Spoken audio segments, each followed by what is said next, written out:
ওরে প্রেম সবার জীবনে আসে, আমার জীবনেও আয়েছে। আমি কালকে রিক্সায় নিয়েও ঘুরলাম। দেখলাম তো রিক্সা নিয়ে ঘুরলি। কেন, কি দেখলি তুই? গার্লফ্রেন্ড নিয়ে ঘুরে আছে, তুই খারাপের কি আছে? ওরে তুই দেখলি ওই জায়গায় মরে যাতিস, কে? পুরো একদম মোবিল। এটা ঠিক না শামিম, প্রেম কালার দেখে হয় না, প্রেম হয় অন্তর থেকে, বুঝতে পারিস? প্রেমের সম্মান দিতে শেখ। বড় আয়েছে প্রেমের সাগর। প্রেম কয়টা করেছিস জীবনে? প্রেম একটাও করতে পারছিস জীবনে? শামিম, এটা কিন্তু বেশি বাড়াবাড়ি হয়ে যাচ্ছে দোস্ত। তুই, আমি যদি অন্যায় করে থাকি আমার গায়ে একটা চড় মারবি তুই।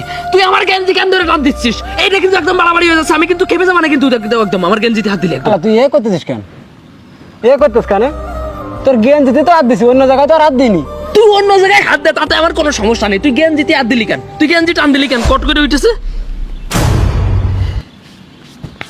একদম। খবরদার আমার গেঞ্জিতে হাত দিবি না একদম। বেশি ফ্রি হয়ে গেছি একদম। কথায় কথায় গায়ে হাত দেবে, কথায় কথায় গেঞ্জি ধরে টান দেবে। দিলাম না তোর গেঞ্জিতে হাত। তা আবার হাত দিলি।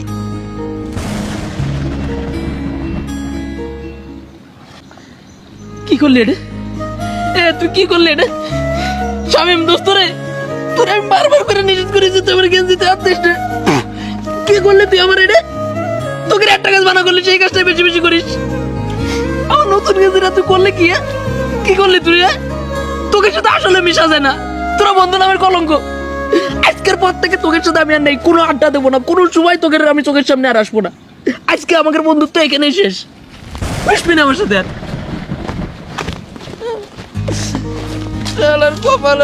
বন্ধু বান্ধবের একটা গেঞ্জির জন্য কেউ এরকম করে? ও কি তাহলে আমাকে প্রকৃত বন্ধু হইলো? বন্ধু বান্ধবী আর কি মারবো, মারামারি করবো, হাসি খেলবো, এটাই তো বন্ধু। সিম্পল গেঞ্জির কিন্তু ধুলো লাগাইছি, তাই সম্পর্কই শেষ করে দিল। আরে বন্ধু, অন্য চলাই যাবে না। ময়লা কি বেশি লেগেছে? যাক, ধুয়ে ফেলাই। আমি জিনিসটা তো যত্নে রাখতে চাই, এসব বন্ধু বান্ধব সেই জিনিসটা যত্নেই রাখতে দেয় না। এই গেঞ্জিটার জন্য যে আমার কত মায়া, এটা কি আর ওরা বোঝে?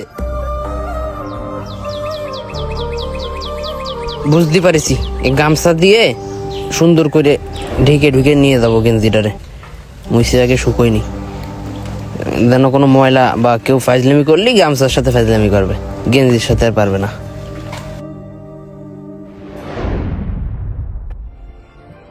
কিরে, আমি তো তোকের কাছে যাচ্ছিলাম। কেন ভাই, কি হয়েছে? আগামী শুক্রবারে আমার বিয়ে, তোরা কিন্তু সবাই চলে যাস। আচ্ছা ভাই, আমি আর হৃদয় সময় মতো পৌঁছাই যাবো না। তাহলে আমি আর লিটনের কাছে যাচ্ছি না, তোরা লিটনে নিয়ে সাথে করে চলে আসিস।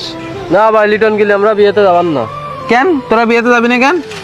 ভাই লিটন হয় নতুন একটা শার্ট না নতুন একটা গেঞ্জি গাইতে যাবে, ও ধারে কাছে যদি আমরা যাই, যদি একটুকুন টাচ লাগে, তাহলে মনে করেন এমন একটা রিয়াকশন দেখাবে যে আমাকে মারতে পারলে ওজনে বাইসে যায়। কেন, তোকের সাথে ওর কোনো ঝামেলা হয়েছে নাকি পাগল? ভাই ঝামেলা হয়েছে কি হয়েছে সেটা ওর কাছে শুনে দেখেন। ও গেলে আমরা দুজন যাবেন না, এখন আপনি ওর কাছে দেখেন।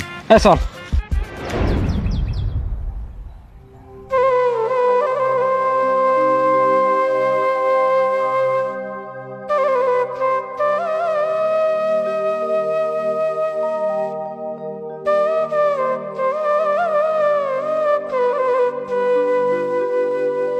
করছি কি, এই শুক্রবারে আমার বিয়ে, তোদের কি ঝামেলা করার কোনো দরকার ছিল? কি ঝামেলা করেছি? স্বামীমের সাথে কি বাদাইছিস? কিছু বাধায়নি, ও বিষয় নিয়ে আপনার শোনা লাগবে না ভাই। করছি কি, এই গেঞ্জিটা নিয়ে কি ঝামেলা হয়েছে আমার তো কত খুলে।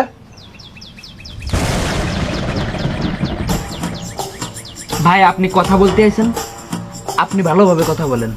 আপনি আমার গেঞ্জিতে টাচ করে কথা বলবেন না, আপনি আমার গায়ে হাত দিয়ে কথা বলবেন না। কি রে, তুই আমার সাথে কিরম ভাবে কথা করছিস? তোর এই গেঞ্জি কয়টা লাগবে, চল এখনই কিনে দেবো। ভাই আপনি আবার গেঞ্জি ধরে কথা বলছেন? আপনার আমি একবার না কইছি আপনি আমার গেঞ্জি ধরে টাচ করে কথা বলবেন না। হ্যাঁ, এই গেঞ্জি ধরে আপনার কি জন্য কথা কইতে হবে? গেঞ্জি ধরে টান দিচ্ছেন কি জন্য? আপনার মুখ নেই কথা বলার জন্য? আপনি আমার গায়ে হাত দিয়ে গেঞ্জি ধরে কথা বলবেন কি জন্য? এইবার আমি বুঝেছি শামিম কিসের জন্য তোর পরে খেপা। শামিম আমার বিয়েতে কিসের জন্য যাবে না, তুই গেলি সামান্য একটা গেঞ্জির জন্য তুই আমার সাথে এরকম ব্যবহার করলি। ভাই ভাই এই গেঞ্জিটা আপনাদের কাছে সামান্য হলেও আমার কাছে সামান্য গেঞ্জি না, এটা আমার কাছে অনেক মূল্য ভাই, অনেক মূল্য। আরে টাকা হলে তো এরকম গেঞ্জি অনেক পাওয়া যাবে। এই গেঞ্জিটার রহস্য কি আমার একটু বলতো ভাই। শোনেন তাহলে,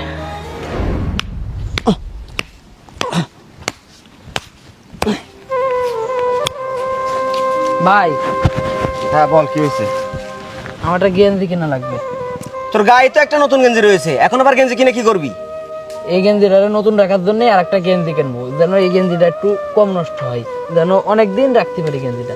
ওরে আমার জমিদারি চিন্তা ভাবনা রে, একটা গেঞ্জি থাকতে আর একটা দেরি করে রাখবি। সামনে ঈদ আসতেছে, ঈদ আসলে কিনছে নে, এখন আর কিনতে হবে না। তা আমি তো কাজ করে আইনে আপনার কাছে টাকা দিই, অন্ত আমার 400 টাকা দেন, আমি গেঞ্জি কিনে কি কি করি করবা না? না এখন কিনতে হবে না, সামনে ঈদে কিনছে নে। তা আমার টাকা আপনার দিতে সমস্যা কি? আমি তো কাজ করে আইনে আপনার কাছে টাকা দিছি, দেন। ওই টাকা কাজে লেগে গেছে অন্য কাজে, এখন চাচ্ছিস কেন? আল্লাহ, তা আমার টাকা না, একটা গেঞ্জি কিনে দেন ভাই। তুই আমার মাথাটা গরম করাস না, দেখ রোদে এসে গরুর খুঁড়ো পুতলাম, তুই দেখতেছিস না কত কষ্ট করতেছি, এই রোদের ভিতরে এসে টাকা চাচ্ছিস? একটা গেঞ্জি চাইছে তাও দেবে না মানে। ভাইজান, আমার মা মারা গেছে আজকে 25 দিন হচ্ছে। আমার মা যেদিন স্ট্রোক করে তার 2 দিন আগে আমার এনে মার্কেটে গেল, যাই কই তুই সাদা ফর্সা মানুষ, এই গেঞ্জিটা তোর গায়ে খুব সুন্দর হবে, এই গেঞ্জিটা নে। আমার মা আমার পছন্দ করে গেঞ্জিটা দিল আর বলিল খুব যত্ন করে পরবি, তোর মা কিনে দিয়েছে না, তোর মার গুছানো কষ্টের টাকা দিয়ে কিনে দিয়েছে না, গেঞ্জিটা তুই যত্ন করে পরবি, কোনো সময় নষ্ট করবি না। আমার মা তো এখন নেই, আমার এই গেঞ্জিটা তো অনেক প্রিয় গেঞ্জি, অনেক দামি গেঞ্জি। যখন এই গেঞ্জিটার উপরে কোনো অবহেলা অত্যাচার পড়ে তখন ভাই আমার মাথা গরম হয়ে যায় ভাই। এই জন্য আমি আপনার সাথে, স্বামীর সাথে, সবার সাথে আমি খারাপ ব্যবহার করেছি। আপনারা কিছু মনে করেন না ভাই, আসলে বুঝতে পারতেছেন তো এটা কে আসলে আমার কাছে, এটা অনেক দামি জিনিস ভাই। সরি রে ভাই, আমি তোর এই বিষয়টা এত গভীরে গিয়ে ভেবে দেখিনি। তুই আমার বিয়েতে চলে আসিস, আমি শামিমরে গিয়ে বুঝাই বলতেছি। থাক ভাই। মানুষের ছোট্ট ছোট্ট অনেক শখের জিনিস থাকে, যে জিনিসগুলোকে তারা নিজের থেকেও বেশি যত্নে রাখে। যদি কখনো আপনার প্রিয় বন্ধুটিও সামান্য জিনিস নিয়ে আপনার সাথে খারাপ ব্যবহার করে, তাহলে ভেবে নেবেন সেই জিনিসটা শুধু জিনিসই নয়, তার সাথে হাজারো স্মৃতি জড়িয়ে আছে। আর সেই স্মৃতিটা যদি হয় মায়ের, তাহলে ওইটা নিয়ে ফাজলামি করলে বলেন ভাই মাথা ঠিক থাকে?